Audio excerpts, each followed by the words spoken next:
জগন্নাথ বিশ্ববিদ্যালয়ের ভাইরা, জগন্নাথ বিশ্ববিদ্যালয়ের শিক্ষার্থীরা যে গুরুত্বপূর্ণ ভূমিকা পালন করেছে সেটাকে ভুলে যাওয়ার কোনো সুযোগ নেই।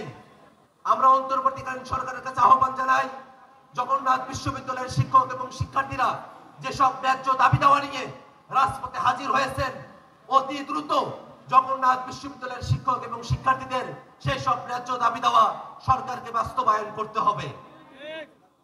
আমরা একই সাথে সরকারের কাছে আহ্বান রাখতে চাই, বাংলাদেশ রাষ্ট্রের স্বাধীনতা, সার্বভৌমত্ব, বাংলাদেশ রাষ্ট্রের জাতীয় নিরাপত্তা সংশ্লিষ্ট প্রত্যেকটা বিষয়ে সিদ্ধান্ত গ্রহণ করবার ক্ষেত্রে রাজনৈতিক দলগুলোর সঙ্গে পরামর্শ করে তবেই সিদ্ধান্ত গ্রহণ করতে হবে।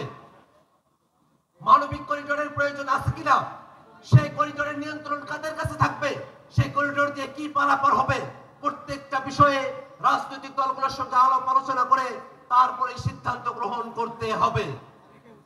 সংগ্রামী উপস্থিতি, বাংলাদেশ রাষ্ট্রে, বাংলাদেশে যারা গণহত্যা করেছে, মানবতা বিরোধী অপরাধ করেছে, অপরাধের দায়ে বাংলাদেশে যাদের রাজনৈতিক কার্যক্রম নিষিদ্ধ হয়েছে, সে আওয়ামী লীগের পক্ষে ভারতে আমরা দেখেছি ভারত সরকার উদ্বেগ প্রকাশ করেছে।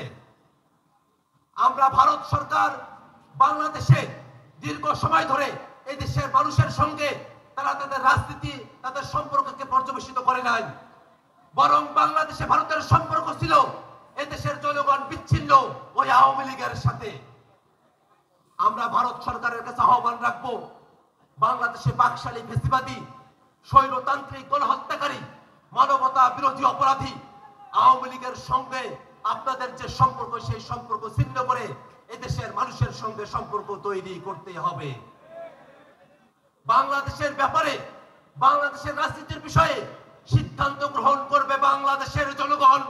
কোন বিদেশি প্রভু বাংলাদেশের রাজনীতিতে হস্তক্ষেপ করতে পারবে না।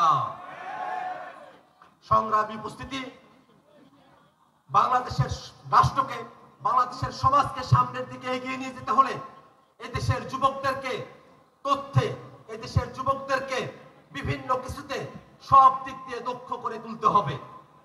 এদেশের যুব সমাজ মাদক মুক্ত হবে, এদেশের যুব সমাজ দেশকে নিয়ে ভাববে, এদেশের যুব সমাজ নতুন এক রাজনৈতিক বন্দোবস্তের জন্য তাদের জীবনকে উৎসর্গ করবে। এই আশাবাদ ব্যক্ত করে আজকের এই অনুষ্ঠানে আপনারা যারা উপস্থিত হয়েছেন তাদের সকলকে আবারও জাতীয় নাগরিক পার্টি এনসিপি এবং জাতীয় যুব শক্তির পক্ষ থেকে ধন্যবাদ জ্ঞাপন করে আমার বক্তব্য এবং আজকের অনুষ্ঠান এখানেই সমাপ্ত ঘোষণা করছি। ইনকিলাব জিন্দাবাদ।